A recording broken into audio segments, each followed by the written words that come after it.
Good, no? Okay. Right. Good. Go. Yeah. Stay there. I'll just. Okay, guys. Normal distribution. Okay.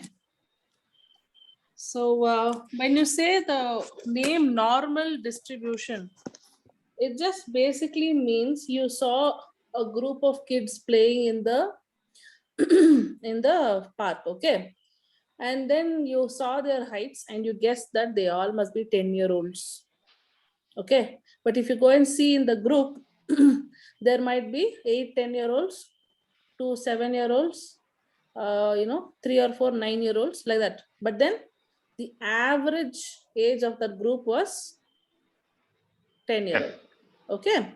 So that is what we are looking at in normal distribution. Okay. We're just nothing but any set of data, if you take, there is always an average. Most of them will fall in the average. Even if you go to a class and you take the ranks, the amount of marks they have got, there will be a few of them who are all first rankers, second rankers. The top 10 ranks will be a few, handful of them. And the ones who have who have failed, who have got very little marks, are all very handful of them themselves. But the middle, no, the average, that 50% or so will be the maximum number. So this is what we are talking about in normal distribution, simply stated. Okay. Now, why are we learning normal distribution is when we start to do research. So, we are going to first start with what? Data. Okay. Any research, we start with data. So we collected a lot of data now. Now, how do I represent the data in such a way that I can get some interpretation of the data? Okay, if I take all the data, some thousands of people have given the data. Okay, then just by looking at the list in the Excel sheet, it's going to be very difficult for us to understand or interpret that where the trend is, what is happening, whether our hypothesis can be positive, accepted or not, and all is going to be difficult. So first what we'll do is we'll tabulate the data. Okay, so go to the next slide, Praharsh. Yeah. So now what we are doing over here is making a tabular form for the data. Okay. So first say this is an example where the height is being measured. So we have taken it in centimeters. So of all the people who are standing over there, some 25 students were there. So 150 to 155 centimeters, how many of them are there? Okay, so Praharsh was 156, Praveen was 152, and then Seema was 154. Like that, we got 4 of them. So we put 4 as frequency. Next, 155 to 160. There were 5 of them. Like that, we kind of we divided the data and kind of made it easier for us to understand by making frequency. So we made one group, 150 to 155, 155 to 160. Like that, we made small groups, and out of that, how many students are falling in that group, we kind of tabulated the data. So now instead of 25 individual data, we have tabulated it into 6 things. Okay, 6 groups. So now we'll go to the next slide. After tabulating, we try to put it in a graph form. Okay, so what we are doing over here is, see, at the bottom is the height. Okay, on the left is the number of observations. This is not the direct one of the tabular form which I showed you before, but it is similar. So I just thought I will use the picture. So in the bottom is the height of the people, and on the left side is the number of observations. So if you see over here, there were quite a lot of people whose height was taken, and again. So again, we just represented the tabular data into a graph form. So 150 to 155 people, there were close to 70 people. So the box is only so much. Then 155 to 160, there were close to 300 people. Then we made a box. This is called a histogram, right? First we make a histogram by just representing the tabular form in a graphical form. Okay, the x-axis is the horizontal one, and the y-axis is the vertical one. Okay, so x-axis shows the group, okay, and the y-axis shows how many people fall under that group. Okay, is that clear? So first we made these boxes, and then what we see over there so clearly, in the middle there were so many people who are in that average height. Okay, and then slowly it started tapering down, and it became lesser, lesser, lesser, lesser. So the one who is like really very tall, that 185 centimeter and all, maybe probably only one kid was there, and the one who is like 145 centimeter, maybe two kids were there, but that's it. So it kind of like tapered down from the middle. So this is what we are talking about, is normal distribution. Normally in a group, major chunk of people will be towards the middle, the average. Okay, that is why the curve will be that way. Okay, if we put a curving line around the histogram that we have drawn, we will get a beautiful normal distribution. That's all is normal distribution. Nothing to worry about. Okay, next. Okay, see, this is also similarly, I'm just trying to show once again. If you see the number of arrows in the bottom, that's the so many number of people. There are a lot of cluster of people in the middle, and then as and when we go towards the left or towards the right, the number of arrows become lesser and lesser, because there are a number of lesser people towards the end. Okay, just a different way of representing the same thing. So I'm just trying to show how many people are there in the middle. All right, next. Okay, now what are some of the features of a normal distribution? Now we took away the graph, we took away the histogram. So what are we left with? Just a curve. Okay, now why would we call this curve a normal distribution, or what are the characteristics of a normal distribution? Now this is one of the main characteristics. One is that the mean, the median and the mode will coincide. Approximately similar they'll be. I mean, they show the straight line, because I'll talk to you about standardization a bit later. But then the point is that in a normal distribution, the mean, which is an average of all score divided by the number of score, the median, which is position based statistic, and the mode, which is the frequency based, like how many frequencies are there. So that kind of a statistic. Now all the three statistics will be similar, so will be together, so will coincide. Okay, that is the point of coincidence. Okay, so that will be in the middle. Okay, and that means it is dividing the curve into two parts. Okay, and these two parts are symmetrical sides. So what is symmetrical? See, like in our face, if we put a line in between, our left side and right side are similar. That's why we have one round face. Or so if I see on the left side, I can still recognize that it is Sunita. If you see on the right side, you can still recognize it is Sunita, because both the sides are similar to each other. Okay, and they are equal. Almost equal. So that is called symmetrical sides. They are mirror images of each other. Okay, and the third one is that asymptotic tail. That means the tail does not touch the bottom line. Now why will the tail touch the bottom line? Because this is a frequency distribution, right? So what we are doing, whoever was how much ever tall, we are marking that number of people. So there will be nobody who is zero tall, right? Or so that means the tail will never touch the bottom. So that is one of the characteristics of asymptotic of normal distribution. That is the asymptotic tail. Okay, then go to the next slide. Right, so this is what I've been talking to you about. So basically, Carl Gauss had come up with this normal distribution. It is also called Gaussian distribution or a standard distribution. So in the exam, by any chance you see talk about Gaussian distribution or standard distribution, so we know that they're still talking about normal distribution only. Okay, so now the point is that how the normal distribution what is the features of normal distribution? First one is it's bell shaped.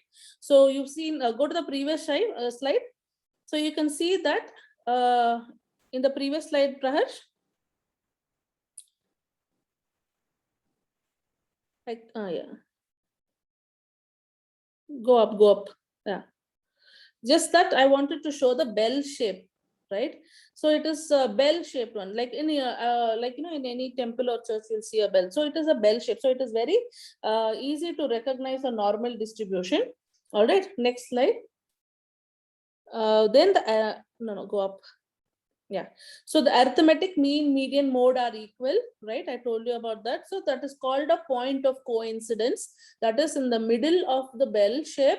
All three coincides. That is why it's called point of coincidence. It's the arithmetic mean, median, and mode are equal, right? The total area under the curve is 1. Okay, so I'll talk about it a bit later. Basically, what we're trying to do is standardize it to that standard normal distribution. The total area is 100%. Okay, so that is 100% of the, like we have taken 100% of our data and represented the bell shape, right? So the total area is actually 100%, and for ease of calculation, we'll standardize it, and we will cover that the whole area is equal to 1, and from there we'll do the various calculation. Okay, so that is why it is called the total area under the curve is 1.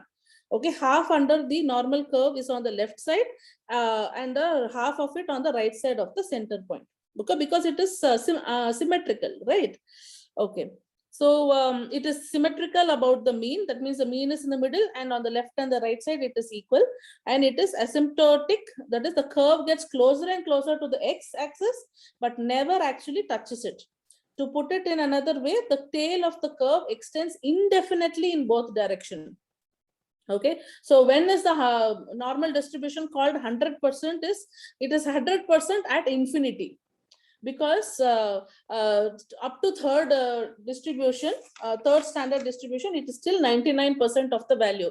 So the last 1% is where will it get in complete is at infinity, they'll say, because the tail never touches the x-axis. All right. The location of the normal distribution is determined by the mean or mu. So that's a Greek alphabet mu, which that is the mean. Okay, and the dispersion or spread of the distribution is determined by the standard deviation. Okay, go 2 slides up, Praharsh. Just press the top arrow. Yeah, little bit one more. Right. So what we are doing over here is the mean is the middle line at 165. And if you see, all the data is spread across from the mean, it is going that side. Okay, so there are two things we are looking at here. One is central tendency. That means how many data is coming to the center. Okay, that is the mean. And the other statistic we are looking at is standard deviation. The name of it itself very clear is deviation. How far is it deviating from the central mean? Okay, that is standard deviation. So in normal curve, there are two statistics which we always calculate. One would be the middle one, which is the mean. Okay, that is the central tendency. And the other one is the variation or a dispersion. That is how far it is spreading. That is the standard deviation. All right, that is the two things which we will calculate and use it in our problems. Okay, okay, go down. Right, come down. Up, up, up. One more. Right. Okay. So mean is denoted by mu and standard deviation by sigma. This is the standard statistics, representation. Okay. Mean will be mu and standard deviation is sigma. Okay. Go to the next one. Okay. So now one of the other things I wanted to tell you about was inflection points. How do you calculate standard deviation?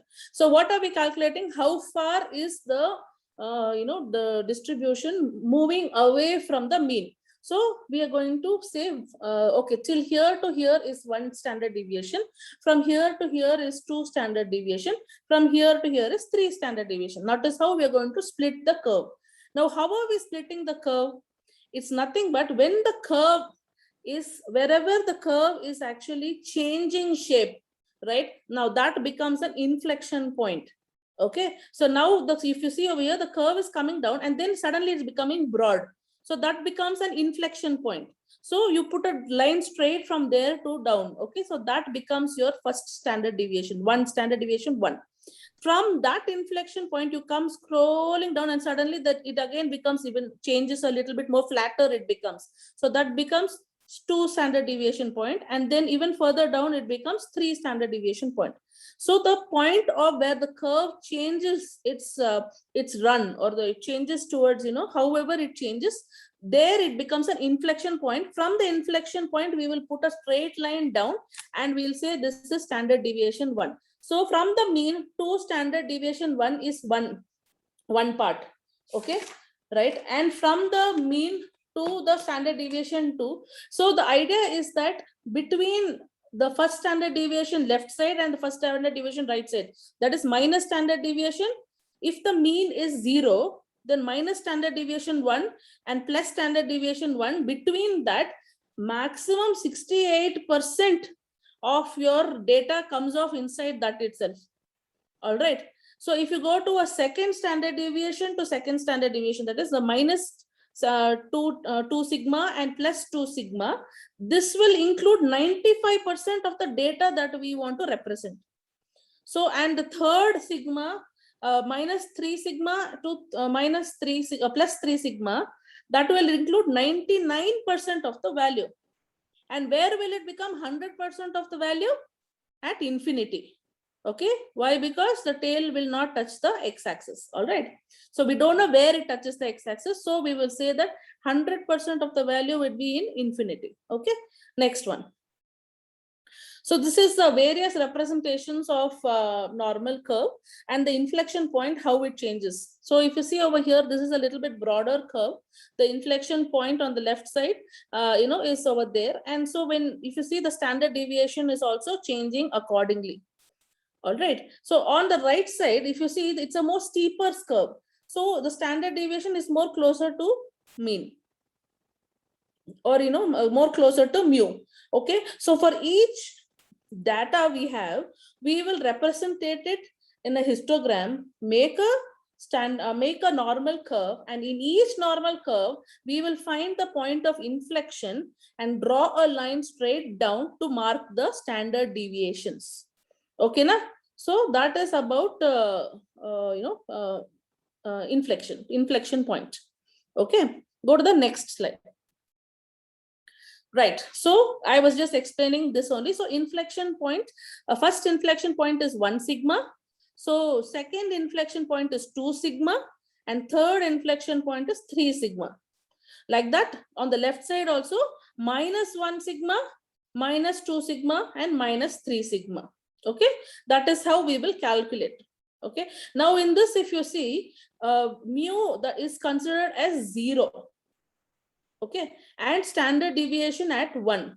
Okay, now why we do this is because statistics is really very, a lot of complication and formulas are there. And so what we, for every data, the mean will be a different number, the standard deviation will be a different number. So it is okay as long as there is one normal distribution. But if I have to make comparison between one normal distribution and another normal distribution, one data and another data, if you remember, we talked about paired and unpaired samples, right? So if it is paired sample, it's okay, both of them will have similar normal distributions. But if it is unpaired ones, two different sets of data, and we need to compare those two, just imagine the confusion we will have, because the mean is a different number, standard deviation is different for this one, that side mean is a different number, standard deviation is a different number.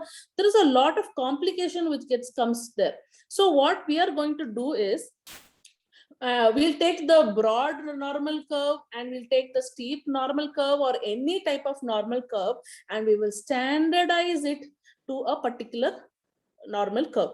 Okay, and that standardization is what makes this graph. So what we're doing is, we are saying that standardizing it at mean will always be 0 and standard deviation will be 1. So that is the value we are going to go for. Okay, so now how to convert normal distribution, what we got from our data, to a standardized distribution, so that it is easy for me to compare two different types of distribution. Because if both have similar mean and standard deviation, that means the curve is similar, and very easily I can interpret the normal distributions and understand which one is better or which one is lesser or whatever it is. Okay, go to the next slide. Right. So yeah, this is what I was talking to you before. See, I put a lot of graphs inside. So I might talk about it a little earlier and then come to the graph a little later also. So anyway, this is between -1 standard deviation and +1 standard deviation is 68.3%. That is 34.1 this side and 34.1 that side. All right. And between -2 to -2 sigma to +2 sigma, total is 95.4%. Okay. And between -3 sigma and +3 sigma is total is 99.7%. All right. So that is the how the entire normal curve is actually distributed in percentage wise. Okay. Right. Next one. Okay, what do we have here? Okay, right. Okay, helps calculate. What do we do with normal distribution? It helps calculate the probabilities for normal distributed populations. Probabilities. Okay, what is the probability of some event happening? Right. So if you have a distribution of a data, see, when we talk about research, we always are thinking about if we know some details about a particular population, then it becomes easier for us to predict, okay, the probability of an event in the future.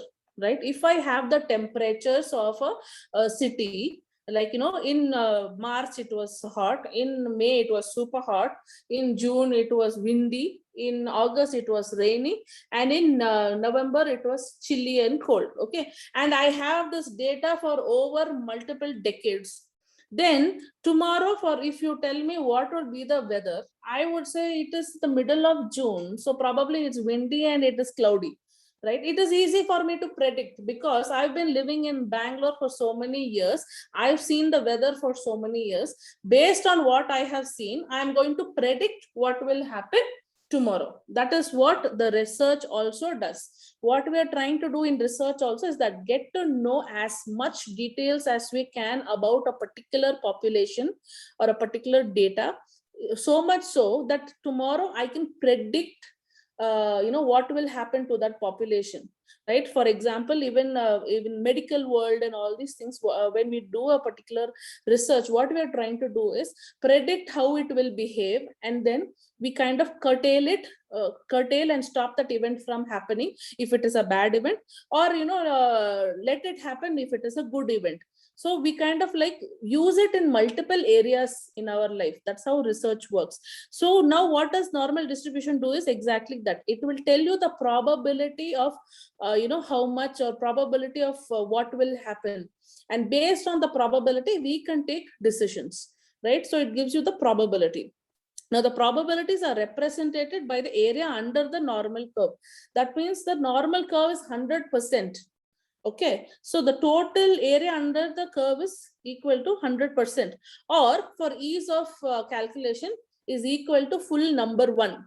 Okay, and now we'll be seeing how many percentage of a particular event can happen. So we'll kind of like x's are constraint. So for example, if x's are constraint, or it is what we are trying to a particular place in the event, if we are trying to understand what it is, then we'll try to find the probability of going from the mean towards that particular event and see how many percentage or how much probability is there for that event to occur. Okay, you'll understand it better when we start doing the problems and sums. Okay, so this represents the population of the observations. We can get a rough estimate of the probability above a value, below a value, or between any two values. Right, a particular value, how many percentage probability is there for that value to happen, value above the value, below the value, or even between two different values, we can find out. So we'll see how it is done. Go to the next slide, please. Yeah, this is the same thing. Go to the next one. This again, that 68%. Okay, standardization. Okay, so standardization kind of like makes you understand. Sunita, you want to post and ask if everyone is with you? Sure. Guys, anybody have any doubt till now? No, I just want to ask, how do you arrive at the numbers of 68%, 95 and 99? Is it like standard? On what basis are these numbers decided? Yeah, see, normal distribution, now we can also do that. Okay. What we'll do is, if we take between us, all of us will take everybody's ages. Okay, for example. Okay, don't get scared, I'm not asking anybody's ages. Okay, I'm just saying for example. So if we are going to take everybody's ages, okay, and if we calculate, then the maximum number of people, mostly people who will be doing MA psychology, will be inside the age of 30 to 50.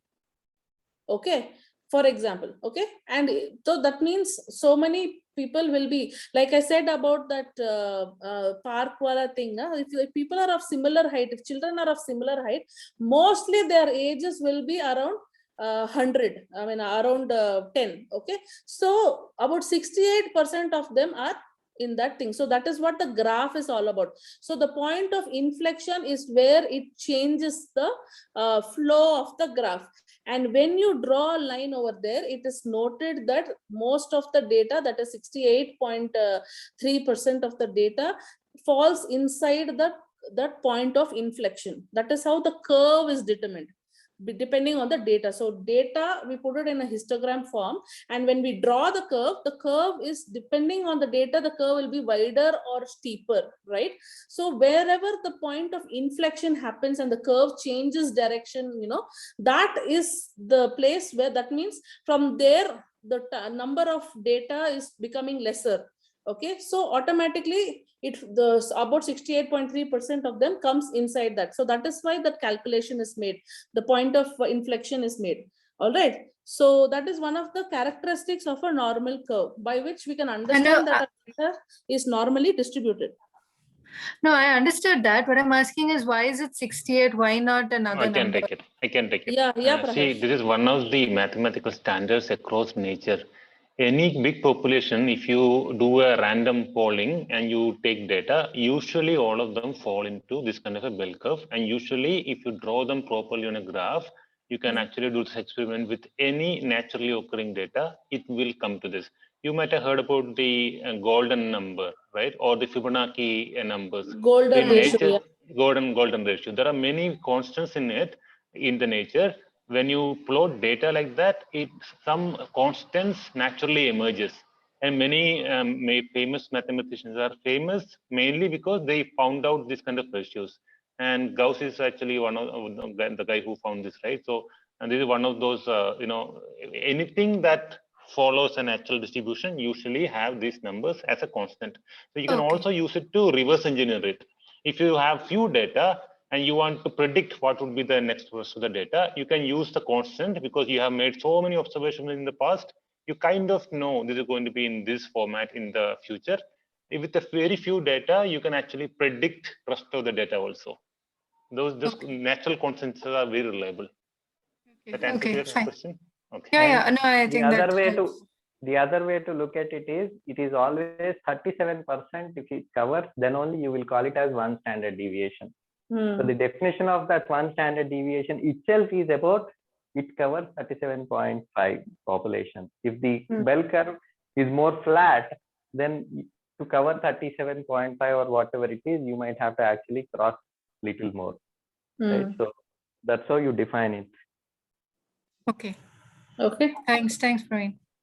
Yeah. Thank you, Praveen, Prahash. Okay. So going ahead, so I told you about how we want to compare data, right? So when we want to compare data, it makes sense for us to be on the same plane.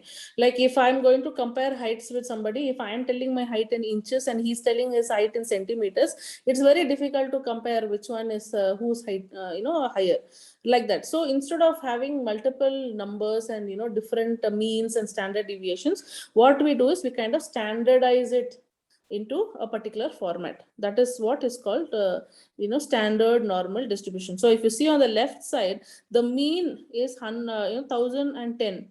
And the first standard deviation is at 1030, that is between 990 and 1030. Second sigma, 2 sigma is 970 to 1050, and 3 sigma is from 950 to 1070. Now if I take another data, it will be totally different numbers, right? So it is difficult to compare. So what the statisticians do is, now they're going to use a formula and find the Z score.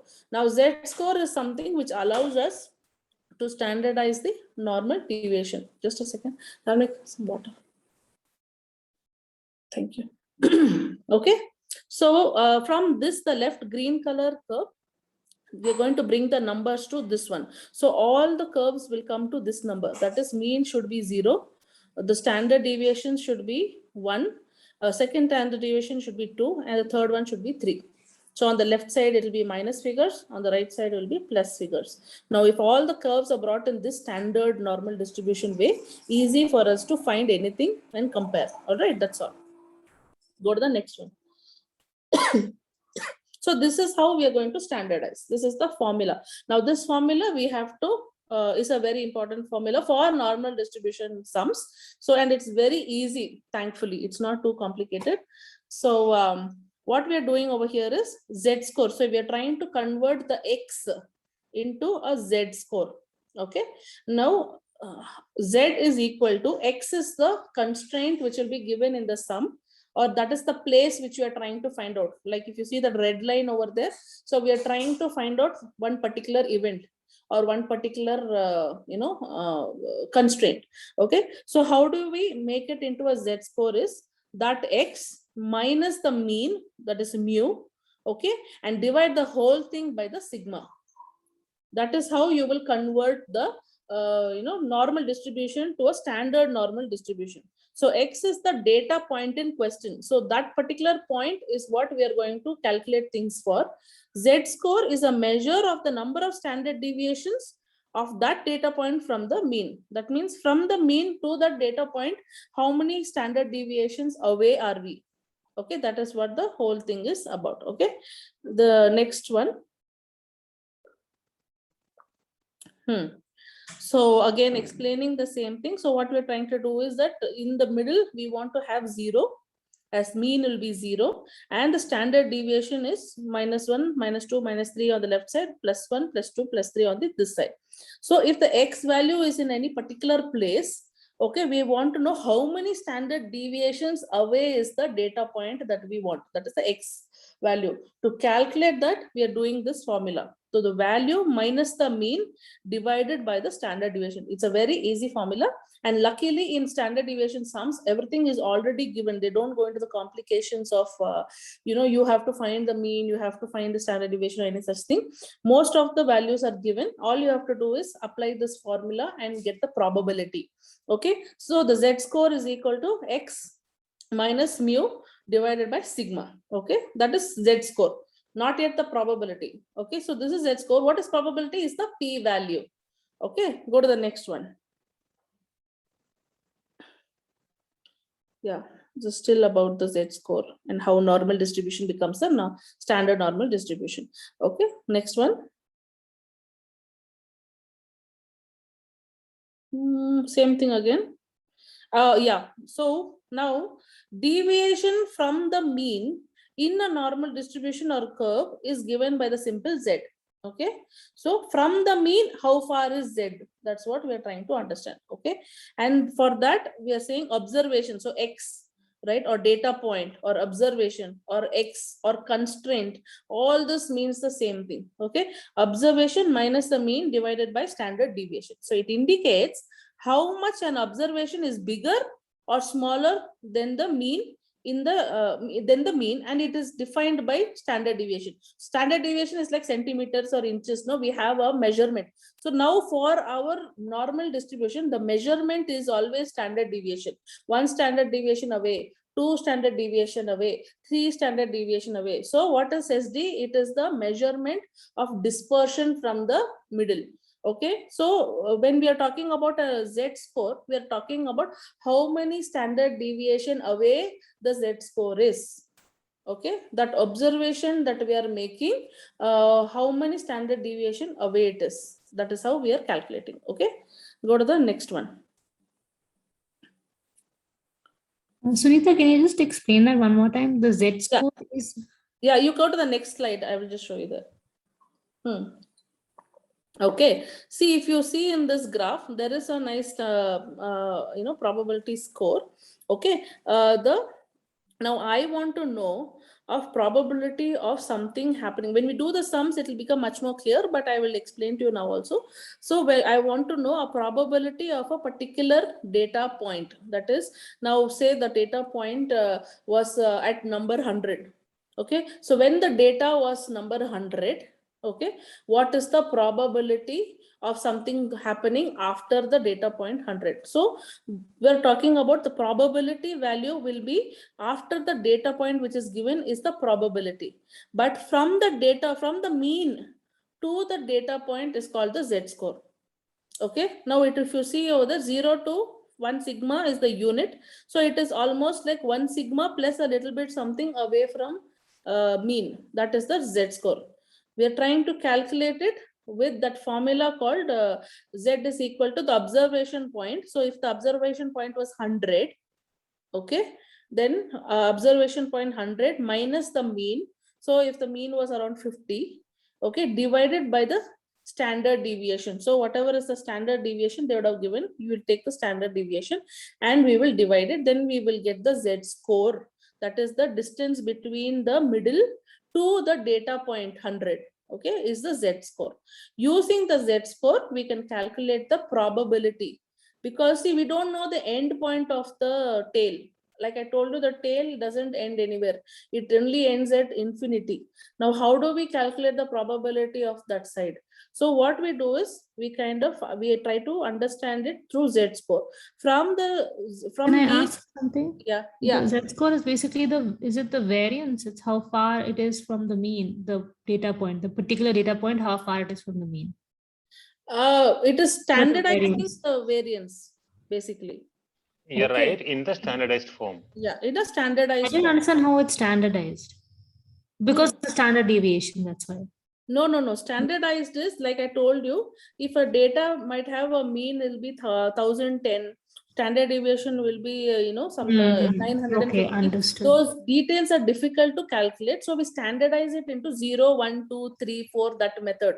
Understood. Okay. Yeah, got it. So that is standardization, for which we use this formula called z is equal to the data point x minus mu divided by standard deviation. You'll understand when we do the sum. It is much easier when we do the sum, actually. Okay. And p-value, p-score are the same thing? P-value is your probability of the value.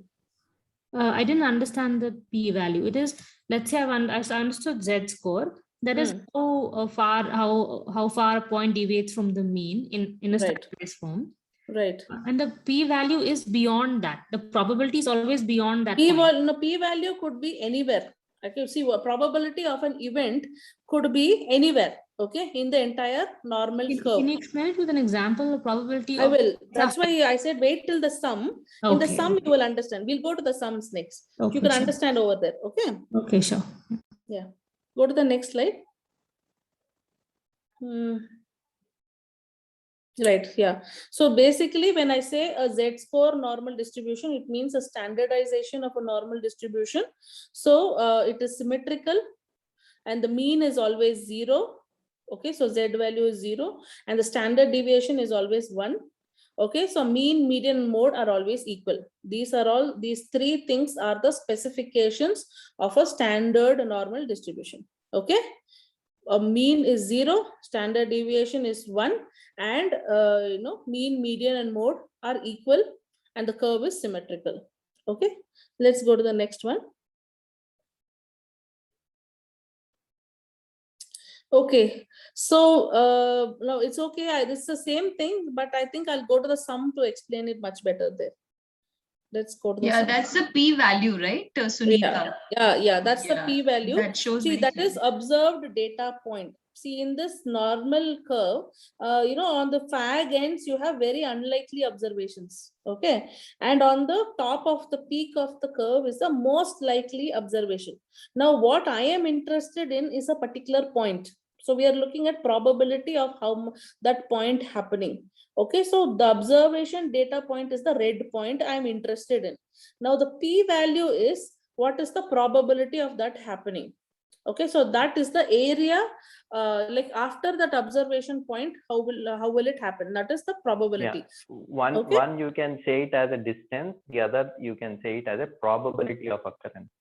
That's how it is. I don't Using understand why. distance, Yeah, when we using do distance, the, you will know. you would Yeah. actually Why is tell it the after the probability. data point? Wouldn't the probability of the data point occurring happen at that point or very No. close?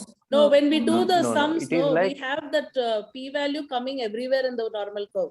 So you will understand that there. Come, I will just go to the sum. so Okay. it is not generally probability in which it occurs, rather the probability of unlikely, I mean basically unlikelihood of this particular, so it can actually tell how unlikely is to get this result. So why it is, when you actually understand test of significance, then you would understand why we are talking about the negativity of it rather than positivity. So you can always say, right, if you minus that p-value, you would get what is the likelihood of observation, because probability works in that way.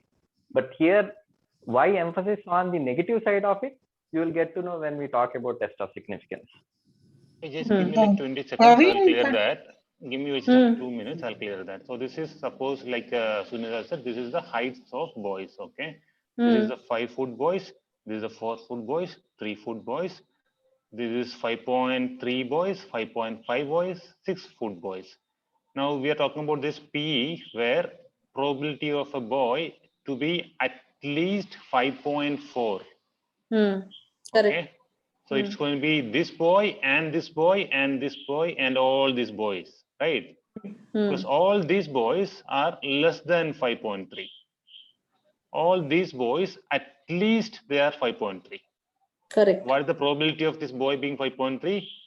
This area, all these boys out of the whole, right? That's why we take this side. Is that clear? Yeah, okay, I got it. So, Yeah, see, thanks, the Prahash. same In fact, I example. was going to ask the same thing on why we should consider the area Yeah, on the I right understood. and why That's why I not was on the left side. But Yeah, doesn't I that got make it it. very I got it. likely for like your example, Prash? It made sense, but it's more, the thing is that how likely are you to find boys 5.4 feet in height? That was all beyond that observed point. Correct. But the graph, it's saying very unlikely. Is it just the extreme tips you're talking about? Yeah. No. Yeah, So, 5.4 and more. yeah. I So if mean, you that say is why I somebody said. is, yeah. If Yeah, somebody that is is why 9 feet means they may not be 9 feet. No, that is unlikely observation. Maybe Yeah. one There is person yeah. out of the blue, right? But Praveen was saying when you actually understand the test of significance, then you would understand why you are more interested in unlikely observations, not likely observations. Because when you actually try to prove, I mean, I'll just give a very brief glimpse.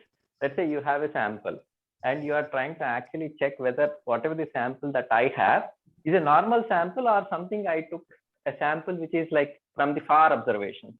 If I take a wrong sample, my test results would be wrong, right?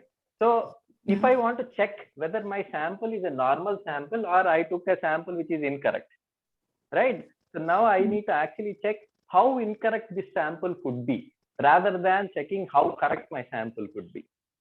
Okay, so you are checking how much it is actually placed in the unlikely nature of it. You are not really interested in how likely this could occur. You are more interested in, is this unlikely? That is your question. is it wrong, Your basically? question, Is it unlikely? is it wrong? Okay. So you are checking unlikeliness of it, not likeliness of it. Hence, you are more interested in what is the probability of this falling into that unlikely category. Okay, I get it. Yeah. So, yeah, So there are actually more to in it, that but way, anyway, that we would get to. In that way, we'll have the green area on both sides. Correct. So basically that is two-tailed test. This is one-tailed test. So that is again, we are getting into the test of significance and all those stuff. Yeah. Okay. See, we can also in the same example, like Prahash was saying, minimum is 5.4 means you'll do like this, right? So similarly, if my question is how many of them are between 4 feet and 5 feet? Okay. Then it will come bang in the middle. The probability area will be bang in the middle, right? Yeah. So you're saying the green area will be bang in the middle. Yeah. The p-value. Depends on what the researcher wants to know.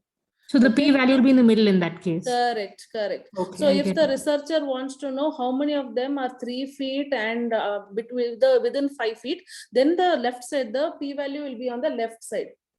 Okay, so we will, according to that, we will actually calculate the probability of that, or how many people are actually under it, by calculating the probability and multiplying it with the total number of observation. You will see that in the sum. That's why I said we'll go to the sum.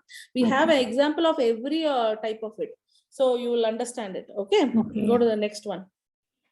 Okay, so this is, here we are starting the sums. Okay, it has every type of p-value, so that you can have a good understanding. See, till now we understood how, what all. So this is a normal distribution where there is an x-axis. Okay, in between one line we draw, it becomes the mean, right? And on the left side and right side, both are symmetrical. The tail doesn't touch the bottom.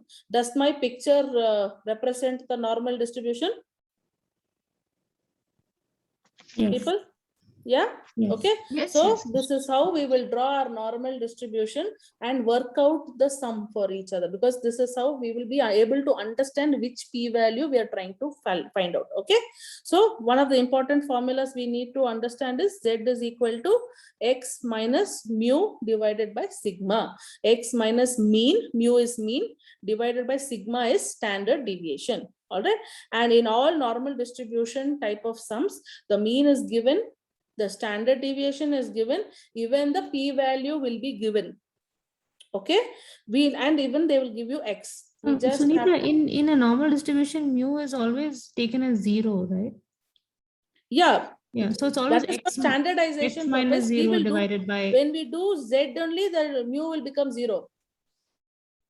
We are to find the z, we need to have the proper mean of the distribution. When we do the z only, we standardize it. Okay. By finding out the z score, we are standardizing it. Okay.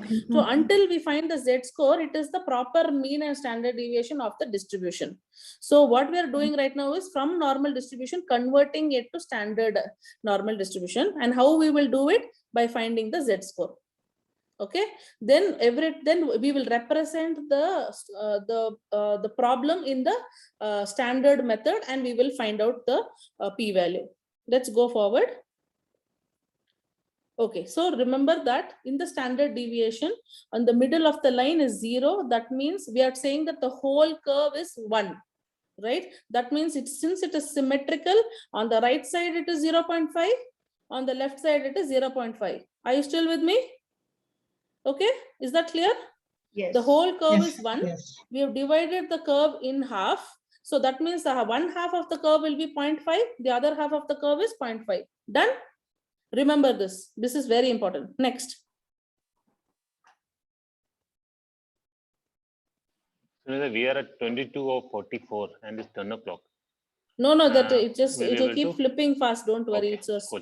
different steps of the sum. That's all. Okay. Yeah, So now it is just a sum. Okay, which I'm going to show you. Daily income of worker follows normal distribution. Okay, that means they've already told you it's a normal distribution sum. Okay, normal distribution with mean is 1000, standard deviation is 100, and it says find probability of income which is less than 1100. Okay, now keep clicking. Okay, great. See, can you see over here? Mu is 1000, standard deviation is 100, and x, that is the observation point, is what? 1100. Right, that is the point. We have to find less than 1100, but the point is what? 1100. So can you understand how the subject, the problem will be, and how we have to take the values which we need? Okay, so in the entire problem it clearly says that it is a normal distribution. We already know that. Okay, great, we have to do this sum. Mean is 1000, very nice. Mu is 1000, standard deviation is 100, very good. Sigma is 100. Find probability of income. That means we have to find what? P-value, right? Probability. Okay, and what is that? Less than 1100. That means 1100 is the point. Okay, so that is my observation point. So what is my observation point called? X. All right, this is easy. Go to the next. So this 1100 is at 1 sigma, right? No, it's not at any sigma. Plus 1100 is a point. Okay, we don't know how many. But if I look at, yes, correct. No, 1000 is mu, sigma is 100, so that is at 1 sigma. Yes, we'll come to that. I think in the next we'll come to slide. that. Okay. Okay. Okay. Okay. So let's not get into those details. Let's work the sum out. Okay. So first, what we'll do is first write the formula Just in one any question, statistical. Sneha. Just Yeah. one question. So the Z value is standardized X value, basically, right? The Yes. Correct. Yes. From X Okay. value, we are standardizing it into a Z value. Okay. Okay, got it. So what we are doing is in any statistical exam, just like mathematics, formula carries a lot of marks. Okay. So first write the formula nice and big. Okay. And write what each letter means. So mu is equal to 1000, sigma is equal to 100, x is 1100, and the formula is Z is equal to x minus mu divided by sigma. Okay. Now you calculate. So yeah, 1100 x minus mu 1000 divided by 100. Just put the details and calculate. Very simple. Is equal to 100 by 100 by 100. That means Z is equal to 1. Very simple, right? So now go to the next one. So what we are trying to do over here is, see, now first we will draw the graph. Okay, the normal distribution. So all of you draw that one horizontal line, perpendicular line, and make one nice normal curve. Okay, now in the middle is called Z is equal to 0. So because we are doing standard normal distribution, we know that middle is 0 for us. Okay, and what are we trying to look? What is the observation point? 1100. Okay, we converted that observation point to a Z is equal to 1. Correct? Did we not? Okay, so the 1100 which we want, we have converted it into a standardized form called Z is equal to 1. So in this, Z is equal to 1. So we put a little mark as Z is equal to 1 and we draw a nice line in there. So what is the question? Question says, what is the probability of the income being less than 1100? So 1100 is at Z is equal to 1. Less than means on the left side of the curve. So we are interested in all the area which is on the left side of the curve. So shade it. Shade it. So this diagram gives you marks. That means you have understood which is the p-value. What is the probability we are looking at. Understood? So this diagram very simple to make. Do make, and it's easy for us to understand when we make this diagram. Okay. Once we do that, we understand that from Z is equal to 1, all over the left side is what we want to find out, because the question says less than 1100. Okay. Now what is the, now put it in the probability formula. So what do you want to find? The probability of, so P of, okay, and X is less than 1100 we want to find. So how to convert it to the Z score? So the probability of X is equal to 100 is Z is equal to 1. So just, so to make it like Z, we have to do probability of Z is less than 1, right? If X is equal to 1100, then Z is equal to 1, like that. Sunita, one sec, I've understood everything that you're saying up to this point, but you're interchangeably using Z value and Z score. Are they the same thing? Same. P value, Z score, Z value. P value is probability value. Z score or Z value is the same. Okay? The Z value is basically the standardized X value. But the Z score, I thought, was how far the Z value deviates from the mean. Yeah, exactly. Exactly. So Z is equal to 1 is the same thing. Okay, got it. Yeah. Okay, we're standardizing the observation point. That's all. Okay. Now, observation point was 1100. To find the distance, you standardize it in the Z score. That's all. Okay. Got it. Yeah, got it. Okay, great. So now probability of X is less than 1100 is equal to probability of Z score being less than 1. Fair enough? Because if you see in the diagram, we understood that Z is equal to 1 at 1100. So we want to find less than 1100. So we shaded the entire area. So we converted the p-value formula to z-value formula. So p-value, the probability of z is less than 1 is what we are interested in right now. Click the button, Prahash. So we know that from the 0 on the left side is what? 0.5. Clear? You remember in the first screen I told you entire curve is 1, right? Yes. And from the midpoint to the left is 0.5. So we will first write that down. Okay, I know from left side it is 0.5. So you write it down. Next, From z is equal to 0 to z is equal to 1, there is a distance. Now I have to find that. So usually in the in the sum itself, they will tell you the p-value, okay, of z. The p-value of z is equal to 1 is 0.3413. Otherwise also we can find it in the table. Okay, so I have not included the table over here, but if you see, it is a very simple table. Probably I can find the thing, maybe Prahash can find the table for you a bit later. Let's first do the sum so as to not to confuse. Most of the problems will have the z value given.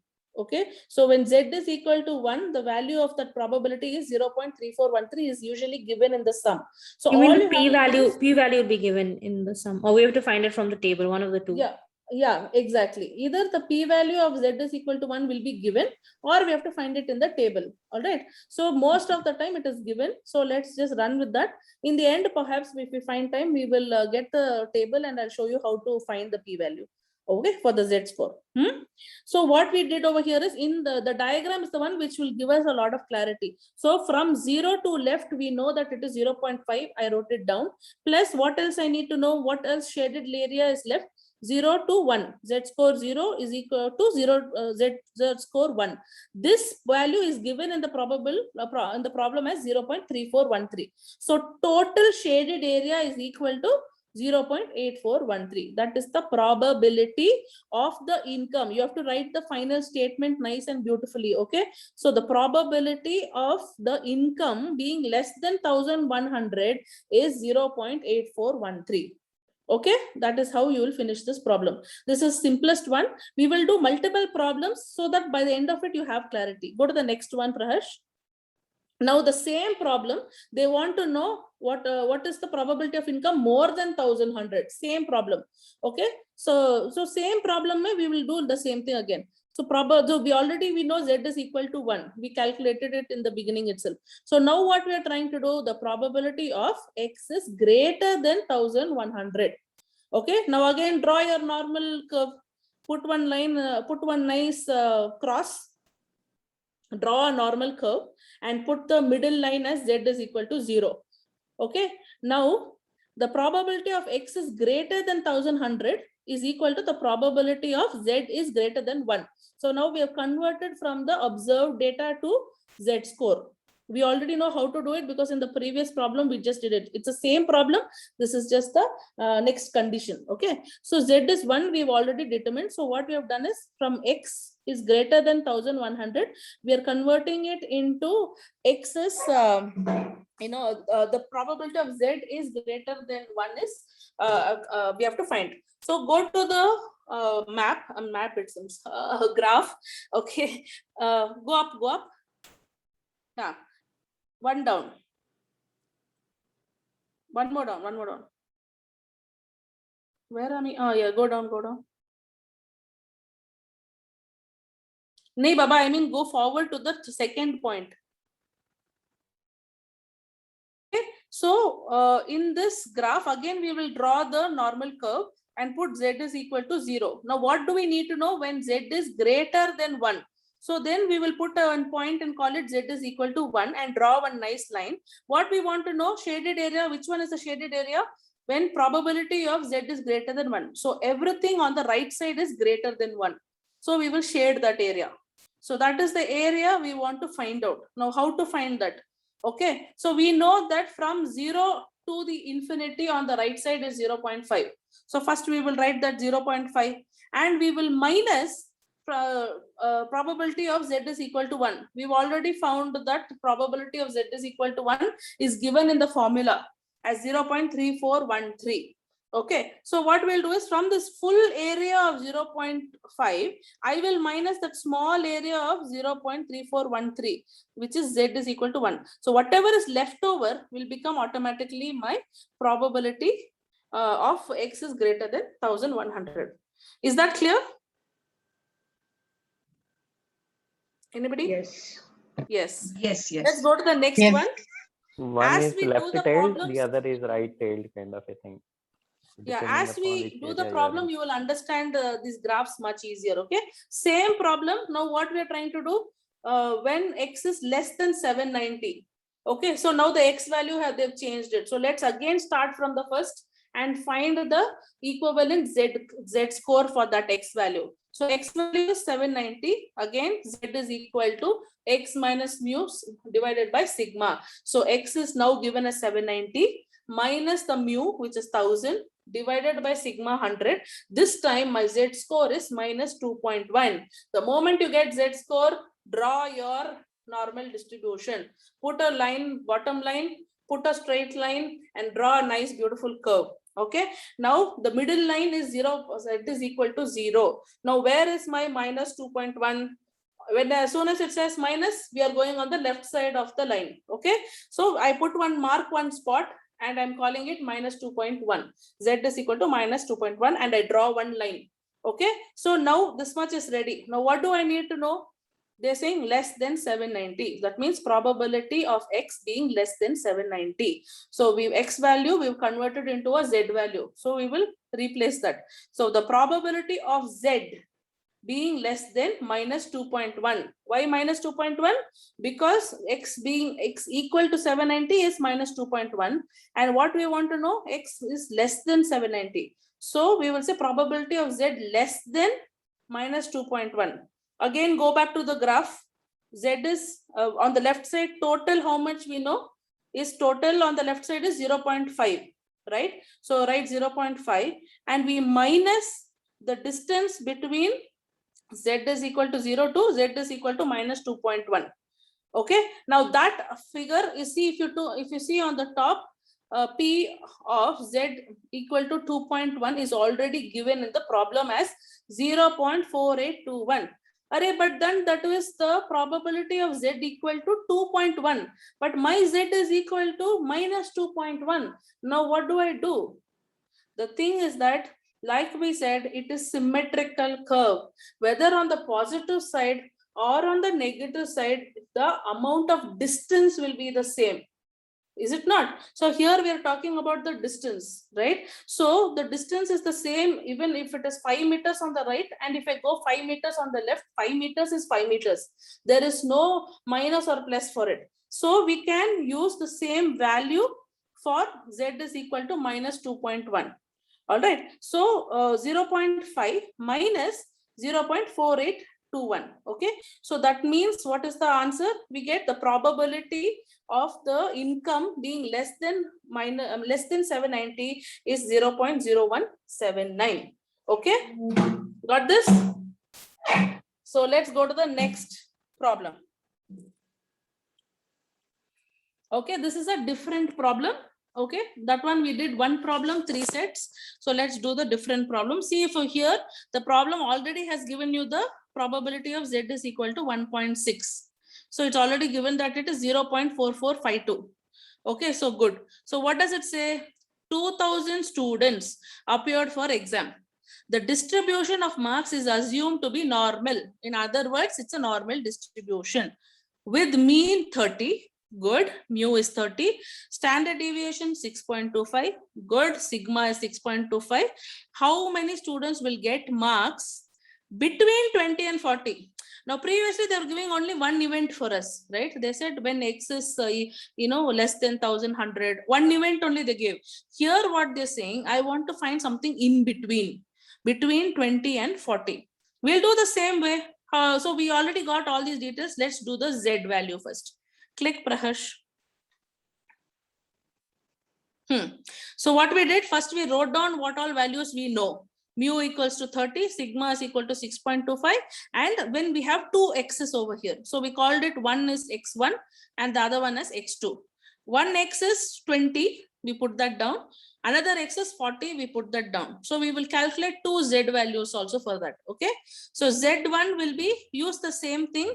20 minus 30 divided by 6.25, and z2 will be using this x, 40 minus 30 divided by 6.25. What is the answer? No points for guessing, because already in our sum they have very happily given the the probability of z equals to 1.6. What is the answer? Click Pravash. Is z1 is minus 1.6 and z2 is plus 1.6. Okay, na? So now let's go to the, we You're got saying both. in the exam they will possibly give us the Z value. The No, they will give probability that. of the Z value. They will give that probability of Z value will be given. Otherwise also from the standard, from the thing we can find out, but I don't think it's a small problem. Yeah, they won't give you the trouble of going and taking, because most of the papers that we've seen, they've given it always. All right. Okay. Go to the next one. This would only help you to actually understand how to do those t-tests and all those stuff later. Yeah. P value, Z value, these all things would be like they are used very gradually in down the line in various places. Yeah. So this would help you to understand those things. This is like basic. From here, many tests are done later on with various statistics. Okay. So now we've found out Z1 is minus 1.6, Z2 is 1.6. The moment you get Zs, what will you do? Draw your graph. Horizontal line, perpendicular line, nice, beautiful, normal curve. Okay. Mark the middle one as 0. One side, the positive one always mark on the right side, and the negative one always mark on the left side. Okay. So I marked one place as 1.6 and I marked the other side as minus 1.6. Now, what is the area they want me to find out? They find to find out between 20 and 40. So the probability of X being less, greater than 20 or and less than 40, right? It's the same thing. X is being X, that is, we're trying to find the data which is between 20 and 40. So we'll shade the area between those two lines that we have drawn.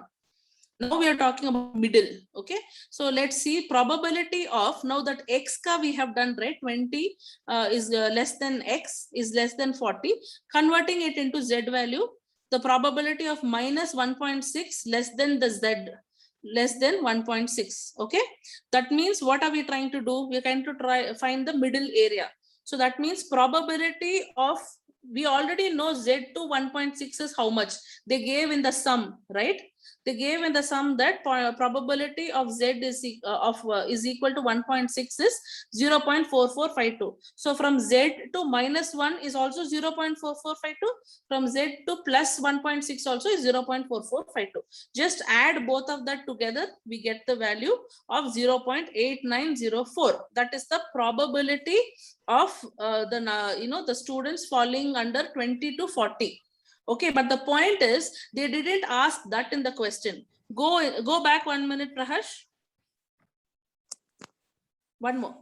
Yeah. So the question is what? How many students will get marks between 20 and 40? So they're not asking, tell me the probability of students getting 20 and 40. They're saying how many students. So this we have to neatly read in the question what exactly they're asking. So since we already know the probability, now we just need to know how many students. So we'll just multiply the probability by the number of students. Anybody remember how many students?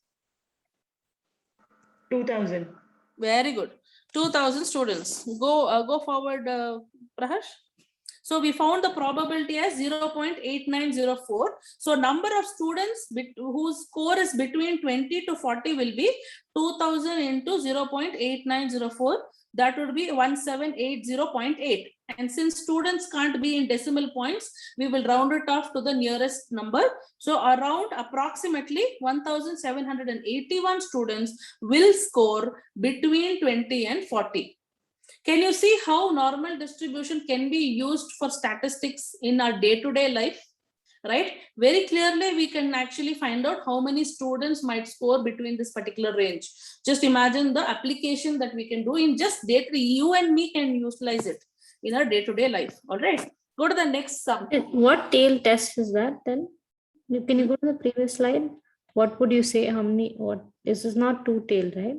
In the next class, No, we'll be talking in detail about the tail test. Let's not confuse others over here. Exactly. When we could talk about the tail test, we will talk all this. All right. Okay. Yeah. Let's go to the next one. Okay. Now the same sum we are asking now, how many students will score more than 25 marks? Now this is very simple for us. They have only given us one observation point. As usual, Z is equal to X is 25 minus the 30 mean. divided by sigma 6.25. So my Z score is minus 0.8. Okay, so again draw the graph. Okay, Z is 0 in the middle. Since it is minus 0.8, I'm going to put it on the left side and draw one line. So what they want to know, more than 25. That means everything on the right side is more than 25. So shade the entire area of your normal curve.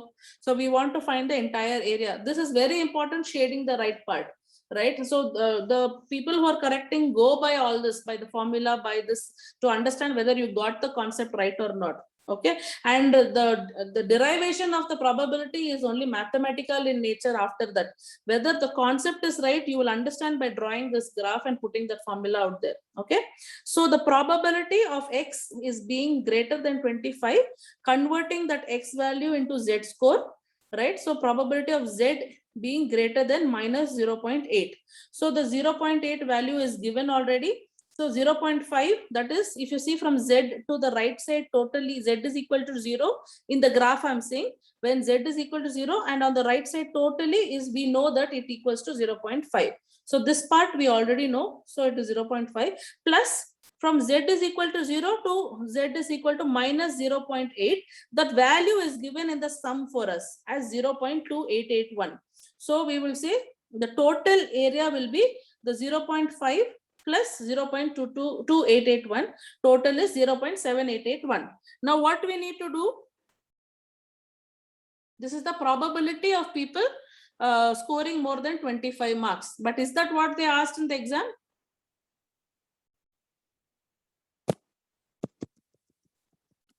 Student. Number of students, correct. What do we do? 2000. Yeah. Multiply, all one word answers, very good. Okay, multiply the probability by the number of students. Okay, Correct. for Yeah. the next one. Okay, so what we'll do is, number of students who will score more than 25 marks is actually equal to 2000 into 0.7881.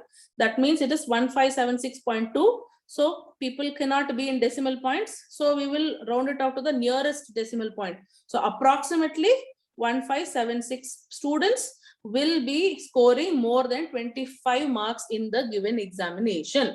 That is the statement you need to write in the bottom. All right. Next one. Okay, again, repetition. See, I'm just giving you multiple sums. Okay, same thing between 35 and 40. Now, if you see over here, what is happening is that between 35 and 40, last time, if you remember, when we did between, one was on the minus side and one was on the plus side, right? So in between, we had scored the whole area. Now what is happening is both are positive scores. Okay, that means Z1 is 0.8, okay, and Z2 is 1.6.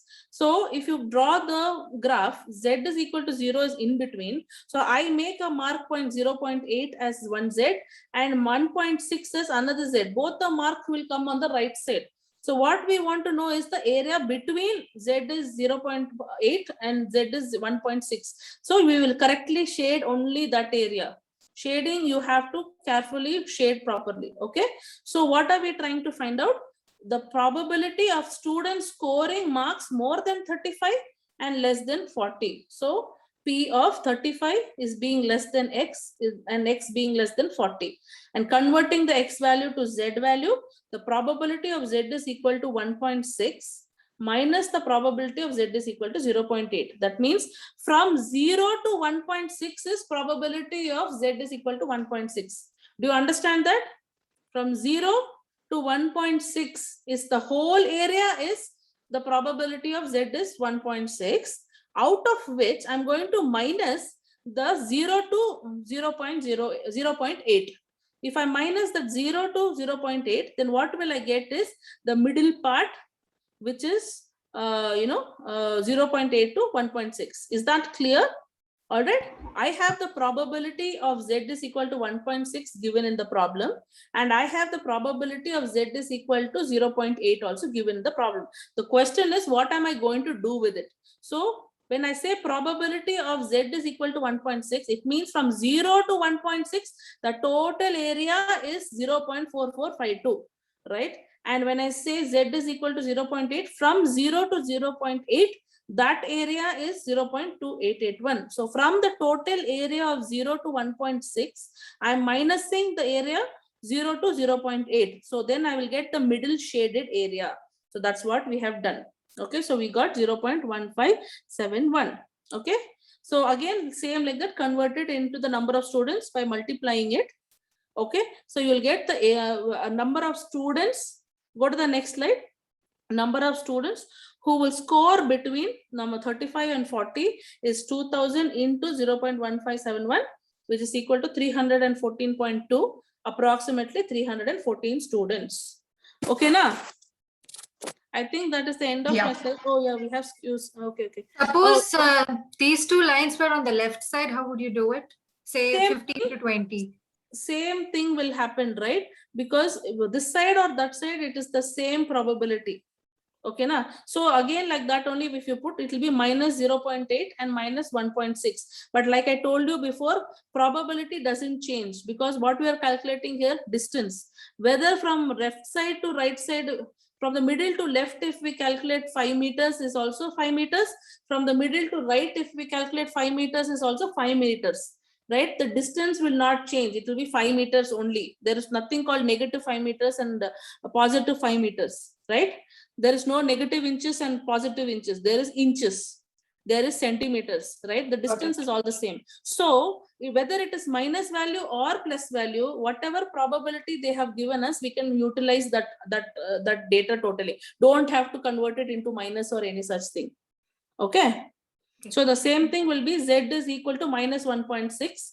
Okay, and minus Z is equal to minus 0.8. So same value you will use 0.4452. Don't convert that into minus or any such thing, because remember that the distance doesn't have any minus or plus. And just use the same probability of Z value and calculate it. Okay, now.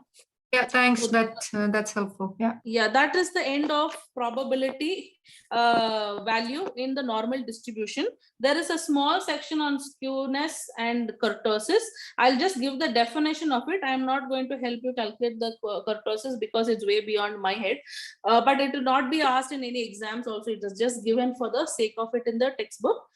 Just go to the next one. The next slide, Prahash. Basically, just skewness is nothing but when if it is a not normal distribution, it gets skewed on the left side or on the right side. Okay, and so then it will become like this. The mean median mode will not coincide, and the distribution goes on one side or the other. So if you see left skewed is negative skewness, if it is right skewed, it is positive skewness. That's all. Okay, and go to the next one. Kurtosis is nothing but okay, go to the next one, next slide. Okay, if you see, it's nothing but what other thing is there about the curve? It is how much tall or how much flat it is, and that's all is kurtosis. Okay, by kurtosis, what they're saying is that if it is too tall, it is called leptokurtic, positive kurtosis. If it is normal distribution, it is called mesokurtic, and if it is negative or more flatter, it is called platykurtic. Okay, platykurtic kurtosis. That's all. Nothing else. It is only about the hump. It's how steep it is, or how flat it is, or how normal it is. That is only kurtosis. Okay. Now kurtosis nowadays is become more famous because they're doing a lot of calculations based on that also. But that right now we are not covering in detail in our examination also, or in our book also.